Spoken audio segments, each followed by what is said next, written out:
BPFৰ আশীৰ্বাদ যাত্ৰা আৰু UPPLৰ সমন্বয় যাত্ৰা এই দুটা যাত্ৰাই মানুহসকল যেতিয়া একত্ৰিত হৈছে ভোটলৈ কিমান ৰূপান্তৰিত হ'ব বুলি ভাবে? চাওক, ভোটটো ৰাইজেহে দিব। যাত্ৰা কৰিলে ভোট দিব না নিদিব এইটো বেলেগ কথা। তেখেতসকলে কিবা উদ্দেশ্যলৈ কৰিছে, আমি কিবা উদ্দেশ্যলৈ কৰিছোঁ, আৰু সমন্বয়টো লাগে আমাক।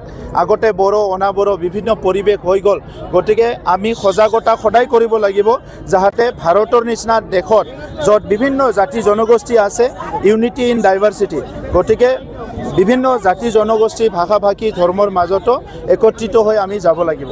আচ্ছা, এইটো কথা হৈছে যে মুখ্যমন্ত্ৰীয়ে একেবাৰে মাৰাথন ৰেলী আৰম্ভ কৰিছে, তো ইয়াৰ দ্বাৰা আপোনালোকক আমিওতো মাৰাথন কৰি শেষ কৰিলোঁ। 40টা সমষ্টিত আমি কৰা নাছিলোঁ জানো? আপোনালোকেতো দেখিছিলে চিৰাঙৰ 7টা সমষ্টিত কৰিলোঁ। গতিকে এনেকাই হ'ব ইলেকশ্যনত। বলক লাহে লাহে আমিও কৰিম। BPFৰ ভয় আছে না, সেইকাৰণে ইহঁতে বহুত আগতে কৰিছে।